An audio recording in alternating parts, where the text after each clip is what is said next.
Have you ever looked at a cloud and seen a face smiling back at you? Or maybe you've then noticed that the front of a car looks like it's either grinning or scowling. You might have even done a double take at an electrical outlet, thinking it looked like a surprised little face. If you've experienced this, you're not alone, and your brain isn't broken. It's just experiencing a fascinating glitch.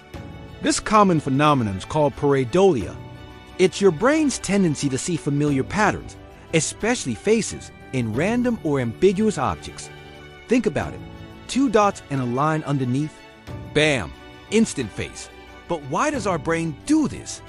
Why is it so obsessed with finding faces in everything, from a piece of toast to the texture on a wall? Well, the answer lies deep in our evolutionary history. Our brains are hardwired for facial recognition. From the moment we're born, we are primed to look for and respond to faces. This ability was crucial for our survival. For our ancient ancestors, being able to quickly spot a face in the distance could mean the difference between life and death. Was that a friend or a foe hiding in the bush? Was that a predator lurking in the shadows?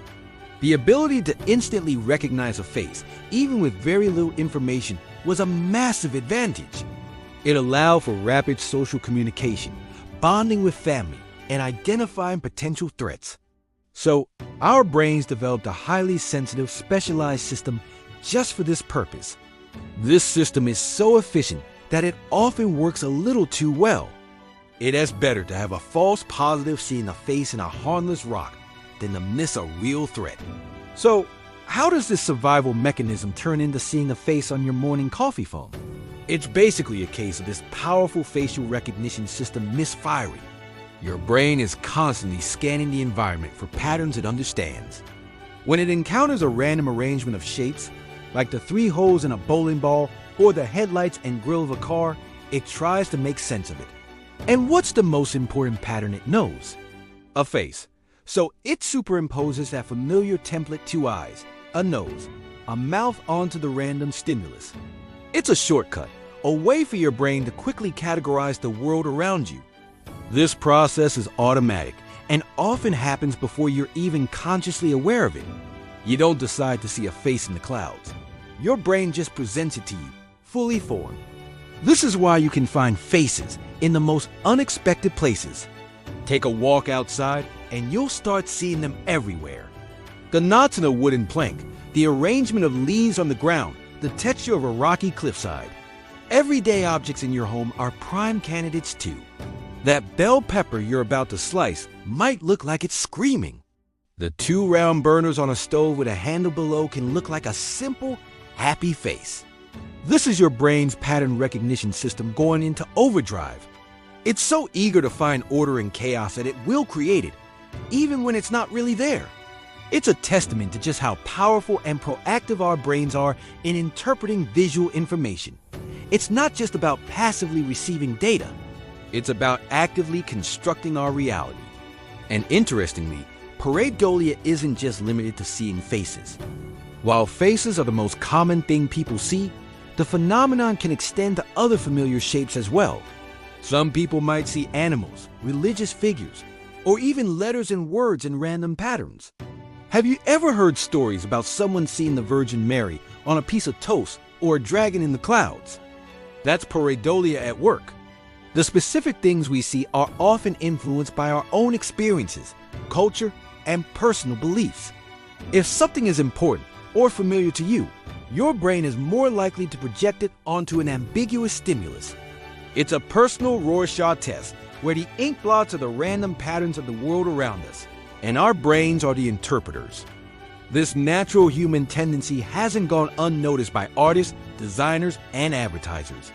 In fact, many of them use pareidolia deliberately to their advantage. Why do car designers often create headlights and grills that resemble faces? Because it gives the car a personality.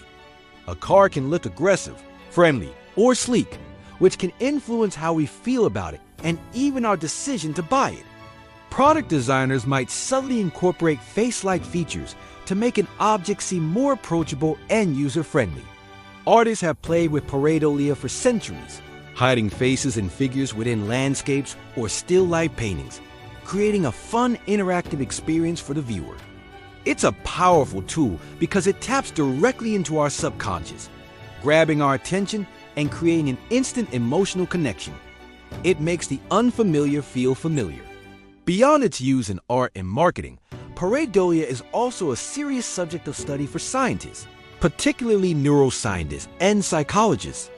By studying how and why our brains see these illusory faces, researchers can gain valuable insights into the workings of the visual cortex and the nature of perception itself. It helps them understand how the brain processes information, organizes chaotic input, and constructs a coherent view of the world. Studies using brain scanning technologies like fMRI have shown that the same brain regions that activate when we see a real face also light up when we experience facial pareidolia. This suggests that the brain is genuinely seeing a face, even if it's just a pattern on a piece of wood. It reveals just how deeply ingrained this pattern-seeking behavior is. So, the next time you see a cheerful face in the foam of your latte, or a grumpy-looking building staring down at you, you'll know exactly what's happening. It's not your imagination running wild, it's pareidolia. It's a perfect example of how your brain, in its constant effort to make sense of the world, acts like a relentless pattern-finding machine. It's a glitch, yes, but it is a fascinating one that reveals the incredible power and ancient programming of the human mind. It's a little reminder that what we see isn't always what's there, but what our brain tells us is there. Thanks for watching. If you enjoyed unraveling this brain glitch with us, be sure to hit that subscribe button and turn on notifications. We've got a lot more mind tricks and secrets of the brain coming your way. See you in the next video.